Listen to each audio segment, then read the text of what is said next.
+2 model എക്സാമിൻ്റെ time table വെച്ചിട്ട് കുറച്ച് തമാശകൾ കുറച്ച് ദിവസമായി നടന്നുകൊണ്ടിരിക്കുന്നു. അപ്പോൾ അതിനെ പറ്റിയിട്ടാണ് ഈ ഒരു റീല്. നിങ്ങൾ അറിഞ്ഞില്ലേ, സംഭവം ഇത്രയേ ഉള്ളൂ.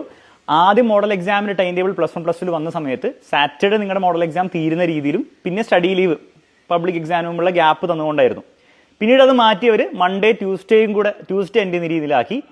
ആ മൺഡേത്തെ എക്സാം പിടിച്ചിട്ട് വീണ്ടും വെനസ്ഡേ ആക്കി. കഴിഞ്ഞ ദിവസം ഇന്നലെ രാത്രി ആ വെനസ്ഡേ എക്സാം വീണ്ടും തേഴ്സ്ഡേയിലേക്ക് മാറ്റി. അപ്പോൾ അതിന് കൃത്യമായിട്ടുള്ള റീസൺ ഒന്നും പറഞ്ഞിട്ടൊന്നുമില്ല. പക്ഷേ ഇതാണ് ഇപ്പോഴത്തെ അവസ്ഥ. +1+2 രണ്ടുപേർക്കും ബയോളജിയും കമ്പ്യൂട്ടർ സയൻസും വരുന്നത് എന്നോ വരേണ്ട എക്സാം ഇപ്പോൾ തേഴ്സ്ഡേ ആണ് നടക്കാൻ പോകുന്നത്. ഇനി ആസ് സ്റ്റുഡൻസ് നിങ്ങൾ ഓവർ ടെൻഷൻ അടിക്കേണ്ട ആവശ്യമൊന്നുമില്ല. നിങ്ങൾ റീസണബിൾ ആയിട്ട് ചിന്തിക്കുക. നമുക്ക് എന്തായാലും ഈ പഠിത്തം തന്നെയാണ് നമുക്ക് പബ്ലിക് എക്സാമിന് ആവശ്യമുള്ളത്. അപ്പം നിങ്ങൾ മാക്സിമം എന്ത് ചെയ്യുക, ഈ ഗ്യാപ്പ് കിട്ടുന്ന ദിവസം നിങ്ങൾ ബയോളജിയോ കമ്പ്യൂട്ടർ സയൻസോ പഠിക്കാത്തവരാണെങ്കിൽ മാക്സിമം അത് പഠിക്കാൻ വേണ്ടി നോക്കുക. നേരത്തെ നമുക്ക് ഒരു ദിവസമായിരുന്നു അതിൻ്റെ ഗ്യാപ്പ് കിട്ടിയെങ്കിൽ ഇപ്പം നമുക്ക് 2 ദിവസം ഗ്യാപ്പ് കിട്ടുന്നുണ്ട്. അത് മാക്സിമം അങ്ങോട്ട് ഉപയോഗിക്കാം. അപ്പോൾ ആ ഉപയോഗം, ആ ഒരു പഠനം, ആ ഒരു പ്രിപ്പറേഷൻ നിങ്ങൾക്ക് പബ്ലിക് എക്സാമിന് യൂസ്ഫുൾ ആയിരിക്കും. ഈ മോഡൽ എക്സാം കഴിഞ്ഞിട്ട് നിങ്ങളുടെ ഫസ്റ്റ് പബ്ലിക് എക്സാം തുടങ്ങാനുള്ള ഗ്യാപ്പ് ഇപ്പോൾ വളരെ കുറവേ ഉള്ളൂ.